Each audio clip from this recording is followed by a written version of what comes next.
state of the nation.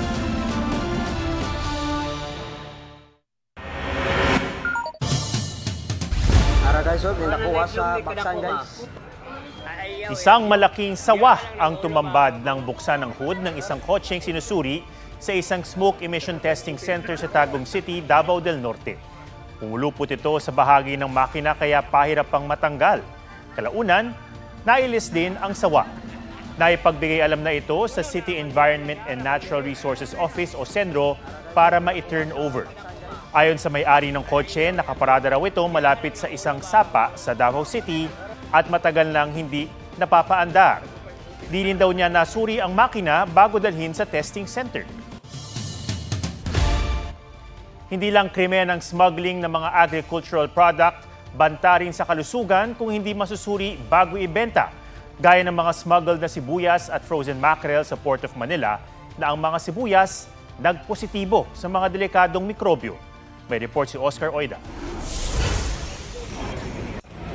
Pagbukas ng mga tauhan ng Bureau of Customs, Department of Agriculture at Department of Health sa mga shipping container na ito sa Port of Manila, tumambad ang iba't ibang pula at puting sibuyas at mga frozen mackerel. Nasa 34 million pesos ang halaga ng mga produkto, lahat smuggled. Dahil ang idineklarang laman ng mga container, manto, egg noodles at kimchi mula China. Iba ang consignee ng mga pulang sibuyas sa consignee ng mga puting sibuyas at frozen mackerel. Sa raw mapanin lang ang diskarte para ipuslit ang mga ito. Dinideclare nila ito bilang mga items na under ng regulation ho ng FDA. Halimbawa, yung deklarasyon ng onions are egg noodles. Ganon din po dun sa sa mga mackerel, processed food din po, no. Maglalagay ng layer, no, thinking that yung aming risk management system will just tag them for normal examination at di masisilip yung nasa likod. Dahil di dumaan sa tamang pagsusuri na proseso sa pag-aangkat, delikado kung nakalusot ang mga ito para maibenta o kay isama sa mga pwedeng ipamigay ng gobyerno. They did not go through the regulation of food and drug. So yung FDA, yan ang trabaho para maging safe lahat ng pagkain binebenta sa ating mga tindahan. At batay sa pagsusuri sa mga nasabat na nilang produkto, unfortunately, yung mga testing namin ng onion lahat na nahuli, lahat bagsak for E. coli at salmonella. Sabi ngayon ng DA at DOH, positibo nga ang mga sibuyas na ito sa E. coli at salmonella, mga mikrobyo sa pagkain na nagdudulot ng pagdurumi, dehydration at posibleng kamatayan. Bukod sa mga nasabat sa Port of Manila, may mga naharang din sa ibang lugar.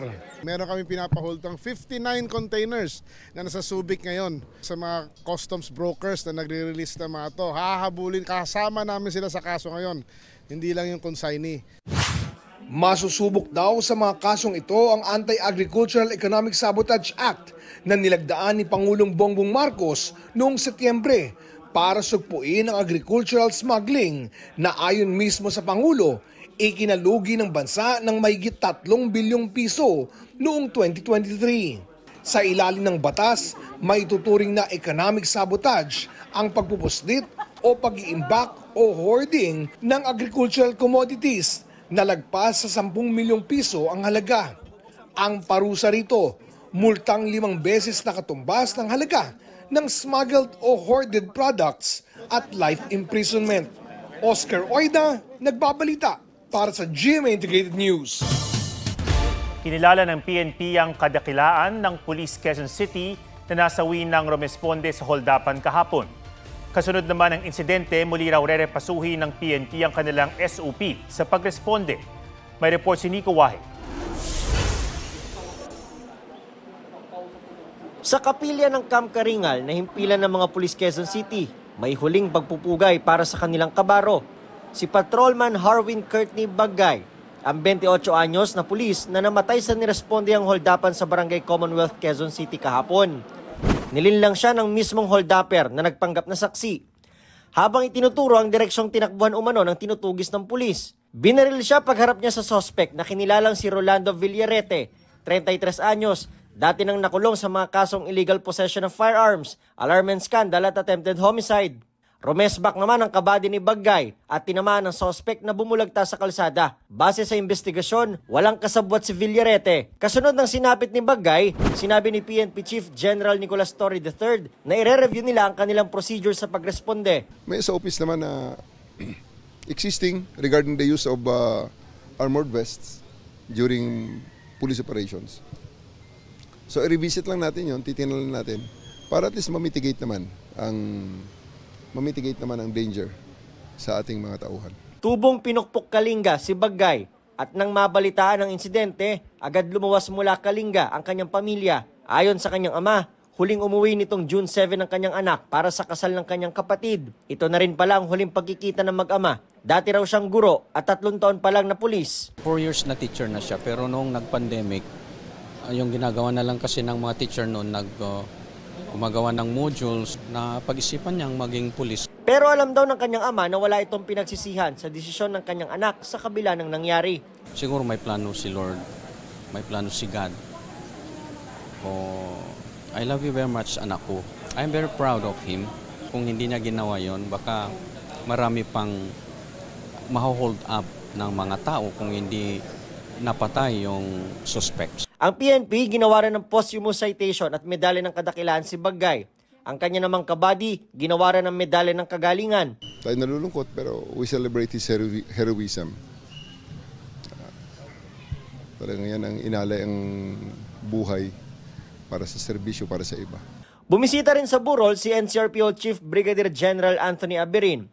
Umaga bukas, ibabiyahe pa Kalinga ang labi ni Baggay. Nagbigay rin ng financial assistance ang PNP sa pamilya ni Baggay at ibibigay rin ang iba pang kailangan nilang tulong at suporta. Nico Wahe, nagbabalita para sa GMA Integrated News. Disgrasya ang idinulot ng pagkabuwal ng isang puno ng akasya sa Tuguegarao, Cagayan. Oh my God! Isang SUV ang nabagsakan nito. Naipit ang isa sa 3 sakay ng SUV. Nasagip sila kalaunan at nasa mabuti ng kalagayan. Sa investigasyon ng BFP Tuguegarao, natumba ang puno dahil umano sa katandaan nito. Krimen dahil sa kambing? Ito raw ang ugat ng away na humantong sa pagpaslang sa isang lalaki sa Mualboal, Cebu. Ang biktimang lasing ayon sa pulisya, namatay ng tagain ng kapitbahay noong gabi ng Linggo. Ayon sa pulisya, noong Abril pa raw magkaaway ang dalawa nang ang mga tanim ng sospek kainin ng mga nakawalang kambing ng biktima. Pero imbis daw na magsorry ang biktima, siya pa raw ang galit at nanghahamon sa sospek. Ayon sa sospek na isang mangingisda noong gabi ng Linggo, ay sinugod daw siya ng kapitbahay at binato pa, kaya raw siya napuno. Sumuko siya kalaunan sa barangay at na-turn over na sa pulisya. Nakuha rin ang ginamit niyang bolo.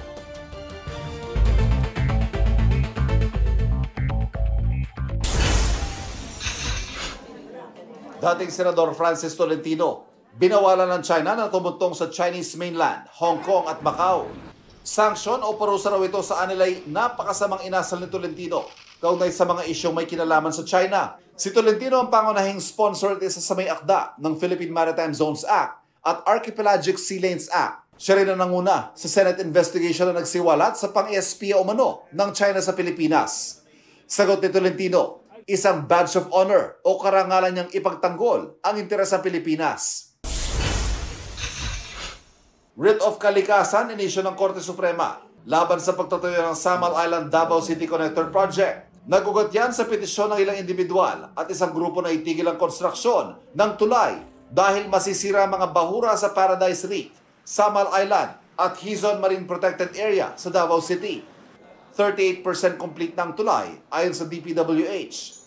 Responded sa petisyon ng DPWH, DNR, Samal Island Protected Landscape and Seascape Protected Area Management Board at China Road and Bridge Corporation na binigyan ng 10 araw para sumagot.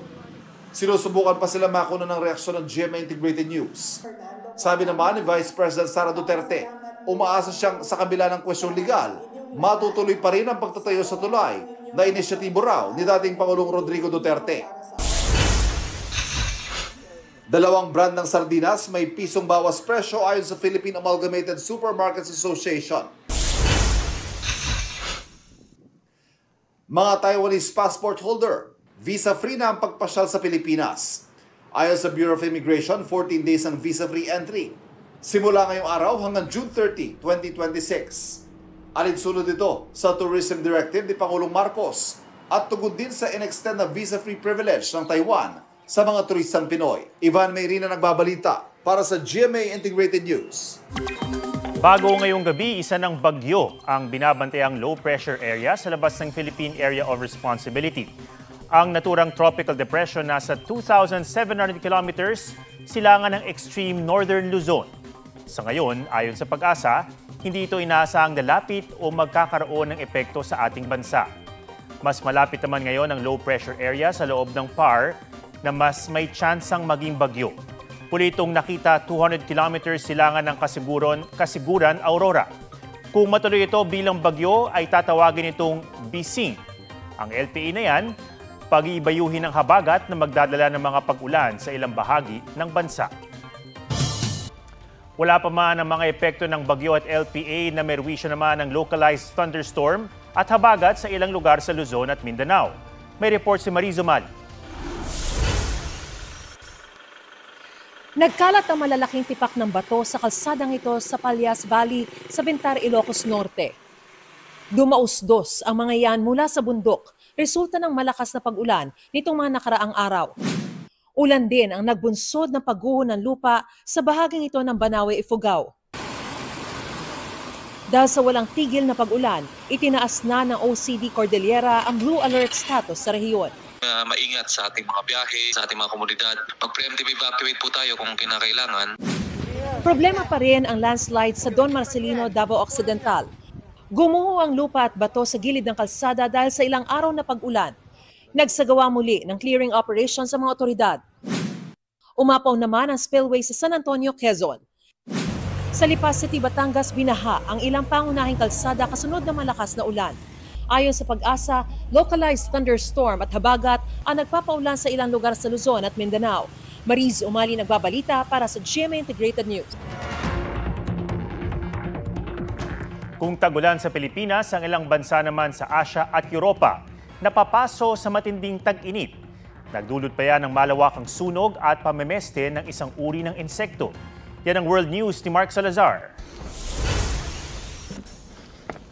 Hindi yan putik sa sahig kundi laksa ng mga insektong tinatawag na love bug. Namataan yan sa Incheon, South Korea na sa sobrang dami, epek ang pangwalis lang o kahit pagpala. Ayon sa mga eksperto, nabubuhay ang mga love bug sa mga lugar na mas mainit ang klima. Pero mas dumami sa Seoul nito mga nakaraang taon dahil sa pagtindi ng init bunsod ng climate change. Ramdam din ang pagtaas ng temperatura sa Japan. Ang mga residente todo paypay at payong. Meron ding tutok na tutok sa kanilang portable fans. Habang ang ilan tumatambay sa mga lugar na may water sprinkler.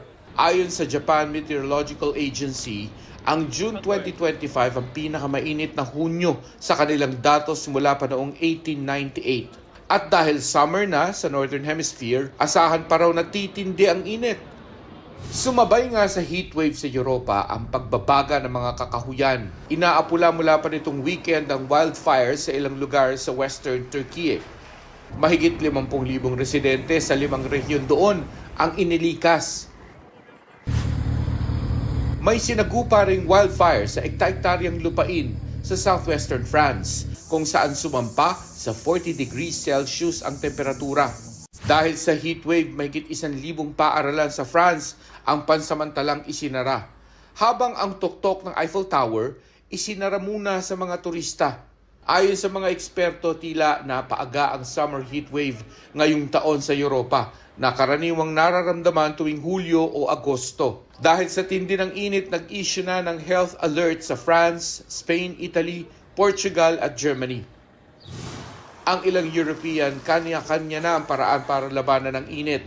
Maging ang mga hayop sa Berlin Zoo sa Germany, pinaliguan na rin at binigyan ng ice treats. Mark Salazar, nagbabalita para sa GMA Integrated News. Kapuso primetime queen Marian Rivera, Encantadia star Solen Yusaf, at host influencer na si Tim Yap featured sa 30 icons ng isang fashion magazine for their 30th anniversary.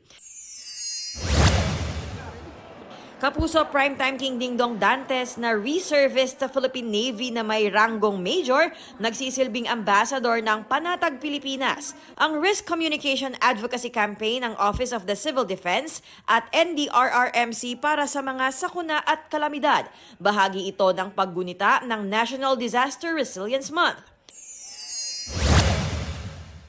Mag-ex na sina Barbie Forteza at Jack Roberto, spotted na nagkausap sa Beyond 75 Kapuso event. Hinangaan ng netizens ang pagkatagpo ng dalawa matapos silang mag-break nitong January after their 7-year relationship.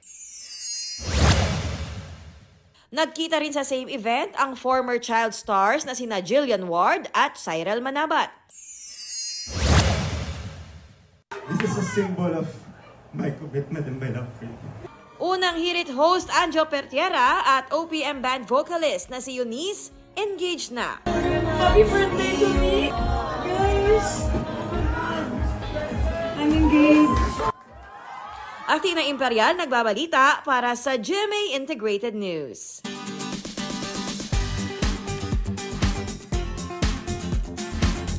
Literal na purple is life para sa isang babae na hindi lang suot-suot ang violet, pati handa sa kanyang birthday party gaya ng adobo ay purple overload.